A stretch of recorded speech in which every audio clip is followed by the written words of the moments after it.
कावड़ छड़ तू कावड़ छड़ हिय कावड़ तुझी मारींदी हिय कावड़ तुझी मारींदी हिय कावड़ तुझी मारींदी पर हिकिड़ी मुर्क जियारींदी तू कावड़ छड़ तू कावड़ छड़े मोहन जो कसम मकिलीअ जो कसम केंझर जो कसम नूरीअ जो कसम अंग उघाड़न सरवासिन ते कोन आई काका अलाड़े तू कीअं मुंहिंजो भाउ अलाड़े तू कीअं मुंहिंजो भाउ हूअं त सेर छॾाए थो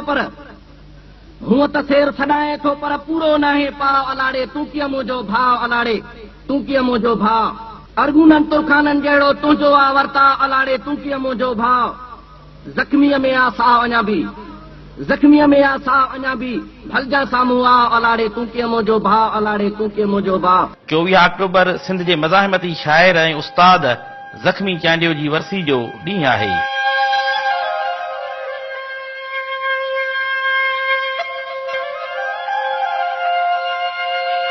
ज़ख़्मी चांडियो जो जनम शिकारपुर जे ॾखण भरिसां ॻोठ जवाबपुर में 1 मई 1961 ईस्वी में थियो।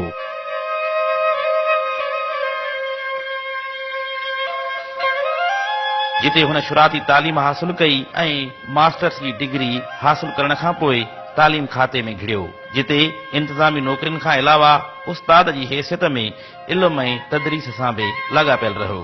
भली आया पिरी प्यारा भली आया असांजे अर्ज़ खे लबैक चई सॼण सारा भली आया मराबा सद मराबा मां कयां थो तन जियालनि खे रते में ईद जे जोधा मिलण वारा भली आया। ज़ख़्मी चांडियो हूअं त जीए सिंध हलचल सां लाॻापियल हो, पर सिंधी अदबी संगत इंसानी हक़नि वारी कमीशन ऐं सचवा में बि सरगर्म रहियो। ज़ख़्मी चांडियो जो ख़ानदान 1996 ईस्वी में ॾखण खां लाड़काणे मुंतक़िल थियो ऐं हू लाड़काणे जे शेख ज़ैद हाई स्कूल में उस्ताद तौर ख़िदमतूं सर अंजाम ॾींदो रहियो।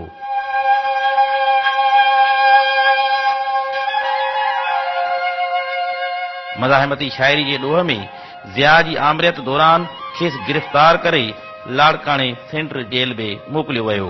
इन्ही दादागीरनि ते लानत हुजे, ग़रीबनि जो नाहक जेके खून चूसिन इन्हनि बेज़मीरनि ते लानत हुजे। छो भला तोखे गैरत नथी अचे लाशनि पुॼण ते घर घर हैरत नथी अचे ॻाल्हाए असेंबलियुनि में जेको नथो अचे तन मां नज़र असांखे खैरत नथी नज़र अचे। इनकलाबी ऐं मज़ाहिमती शाइरी सां गॾु ज़ख़्मी चांडे रूमानवी शाइरी बि कई, जेका सिंध में तमामु घणो मशहूर थी। सरमंद सिंधी, फौजिया सूमरो, गुलाम अली संदीलो, सजण सिंधी, आशिक निज़ामानी समेत केतिरनि ई फनकारनि ज़ख़्मी चांडे जी शाइरी ॻाए अवाम ताईं पहुचाई। ॻायल शाइरी में ॾाढो सारींदे मुंहिंजे मोए खां पोइ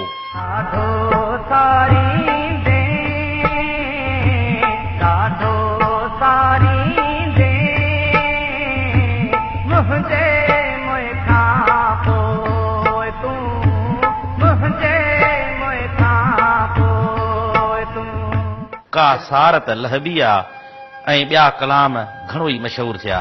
ज़ख़्मी चांडे जा 2 किताब शहर शहर ज़ख़्मी ऐं ॾाढो सारींदे छाया थियल आहिनि, जॾहिं त मुंहिंजे मोए खां पोइ शाइरी जो मजमूओ छपाई हेठि आहे। सिंध खे अहिड़ा गीत ॾींदड़ ज़ख़्मी चांडियो बि उन्हनि क़बाइली तकरारनि जो शिकार थियो, जिन तकरारनि जे करे सिंध में रोज़ानो बेसबब ऐं बेॾोह माण्हू मारिया वञनि था।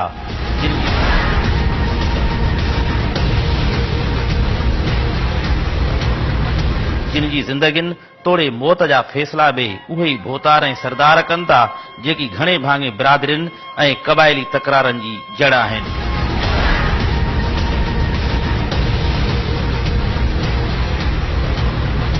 ज़ख़्मी चांडियो खे 2000 ईस्वी में शहीद कयो वियो ऐं संदसि खून सां इंसाफ़ मुल्की अदालतुनि बदिरां सरदारनि जी सरपंची हेठि जरगे में थियो ऐं केस जा जवाबदार कानूनी पकड़ ऐं जकड़ तोड़े सज़ा खां बची विया। जेतोणीकि ज़ख़्मी चांडियो जे विछोड़े खे 16 साल गुज़री चुका आहिनि, पर संदसि गीत अॼु बि गूंजी रहिया आहिनि ऐं ज़ख़्मी पंहिंजे चाहींदड़नि मदाहनि तोड़े किताबनि में अॼु बि ज़िंदह आहे। मां विसारण जो बस कयां थो पर तूं भी याद पलींदो कर तू भी या सुन के मन पली